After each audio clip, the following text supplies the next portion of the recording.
America ప్రతిపాదించిన 30 రోజుల కాల్పుల విరమణ ఒప్పందానికి ఉక్రెయిన్ అధ్యక్షుడు జెలెన్స్కీ అంగీకరించిన తర్వాత రష్యా అధ్యక్షుడు వ్లాదిమిర్ పుతిన్ తొలిసారిగా యుద్ధ భూమిలోకి అడుగు పెట్టడం ప్రాధాన్యతను సంతరించుకుంది.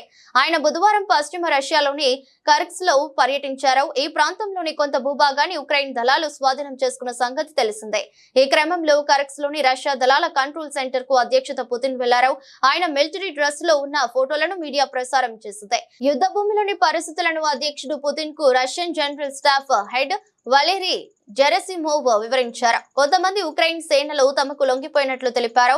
వీలైనంత త్వరగా ఈ ప్రాంతం నుంచి కీవ్ దళాలను తరిమి కొట్టాలని అధ్యక్షుడు ఆదేశించినట్లు మీడియా కథనాలు వెలువడ్డాయి. మరోపక్క యుద్ధంలో 30 రోజుల కాల్పుల విరమణ ప్రతిపాదనకు జెలెన్స్కీ అంగీకరించిన నేపథ్యంలో ఆ ప్రతిపాదనపై చర్చించేందుకు అమెరికా ప్రతినిధులు రష్యాకు బయలుదేరారు. ఈ విషయాన్ని వైట్ హౌస్ వద్ద మీడియాతో డొనాల్డ్ ట్రంప్ తెలిపారు. కాల్పుల విరమణకు పుతిన్ అంగీకరిస్తారని ఆశిస్తున్నానని, లేదంటే యుద్ధం కొనసాగుతూనే ఉంటుందన్నారు. అదే జరిగితే మాస్కో ఆర్థికంగా తీవ్ర పరిణామాలు ఎదుర్కోవాల్సి ఉంటుందని, అది రష్యాకే వినాశకరంగా మారుతుందని ట్రంప్ హెచ్చరించారు.